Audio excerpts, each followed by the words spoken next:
And I think this type of homework activity gets the students involved. It gets the students to be aware of the language that's outside of the classroom. It takes the lesson home with them, so they get a little bit more practice with the lesson without doing gap fills or fill in the blank, that type of stuff. Mm-hmm. And I think this activity could be done either before you present the language, right, or it could be done after you present the language, right, to introduce people and get them engaged. After they've finished teaching their partners, then of course I could elicit the phrasal verbs that they'd found, put them on the board, go through a little lesson of giving feedback as to whether they were right or wrong about how it's used, whether it's separable or not, and take these little sources, put them on the wall as kind of a trophy, if you will. That's Luke and Lindsay's word. So that students say, hey, I found this outside of class and it was used in class, and it gives them some pride.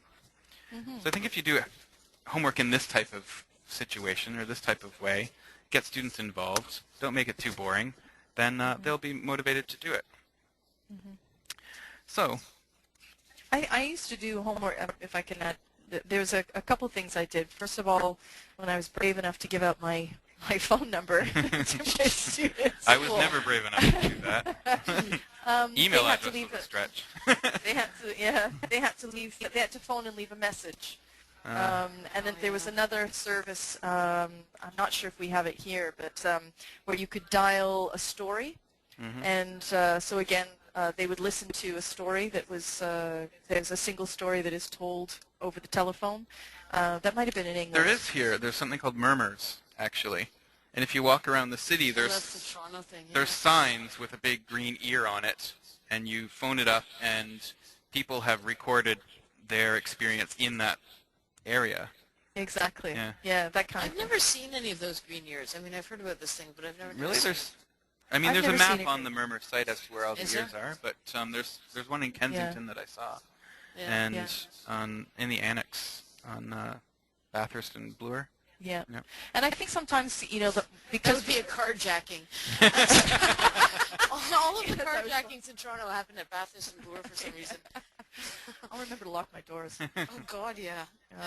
But I think also, we get very fixed on our idea of homework being paper-based. And I think just, thinking outside of that particular box is quite interesting. And the idea of even just eavesdropping on conversations that you hear, and just something as simple, again, I've got that idea of interrupting or pausing, that kind of thing with spoken skills, just trying to listen to the people who are near them on their way home or when they're out for the evening, and trying to notice any interaction patterns, trying to notice, how long the pauses are between one person speaking or another. Can they determine the relationship between the people who are speaking? Are they strangers? Are they very good friends? Have they just met? Or are they boss, employee? That type of thing, I think, can be very interesting. It is fun to people watch.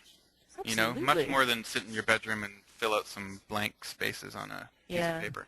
Yeah. I heard, one thing that Wendy and I used to do. The TV show What Not to Wear? Oh, yes. We used to sit on the subway. Well, not regularly, but when we were on the subway, oh no, we thought about describing what people were wearing and how they should not be wearing that. All right, so you're just trying to rationalize your nasty judgmentalism, right? Well, I mean, come on. There are some things people should just not wear. Like, you've got to admit. Anyhow, do any of you have any problems with giving homework or homework situations that you want to tell us about? If you do, you can... I give up unmuting you, really. You can write them down in the question box. Any homework issues?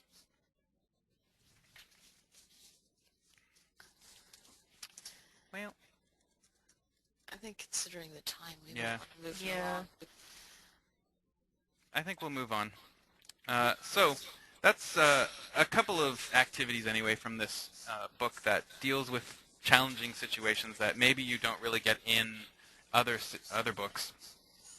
Yeah, I think it's quite a unique resource, actually. Yeah. And I mean, I really would like to have done a lot more of the activities because there's so many, and there's so many things that deal with very different situations, and I really could only pick a couple of them. Yeah.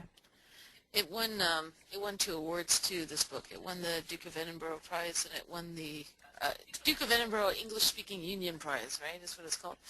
And then the Ben Warren Trust Prize, which is given it once a year for the teacher resource book that gives that has contributed the most to the profession in the year. So Pretty cool. It's very cool. I mean, despite it doesn't have a cover that attracts attention, and I think the title sounds like a bit of a downer, but it is a very unique resource that has a lot of really great ideas in it and solutions to problems that you don't find anywhere else. I Yeah. agree. I mean, I read through the whole book, and I was really wanted to do a whole bunch more, but Yeah. can't. Can't. Yeah. Well, we must accept our limitations. Yes. So now I'm going to pass things over to Tanya, and she's going to talk to you about how to get this book. Oh. Are you ready, Tanya? I think so. Yeah. Okay. I think so. I think. Sorry, I'm going to have to whip through this to get to my slides. You may want to. Sorry. Technology is not our friend. No, technology is not my friend. It's true. All right, so if you are interested in this book, please do place your order. You can phone us. You can use our e-shop, which is at www.englishcentral.net. You can email your order to the info address, englishcentral.net. And yes, we are Twittering. We are on Twitter. We're on Twitter. We tweet. Yes, we do tweet, so you can follow us if you like. And the author of this book, actually, one of them, Lindsay Clenfield, is also on Twitter, so you can tweet him that you love the book. Oh Yeah. yeah, or yeah, absolutely, or that you at least like some of the activities that we did with you, and of course because you've been here with us, you can get a 20% discount on the book if you place your order before 10 o'clock tomorrow morning.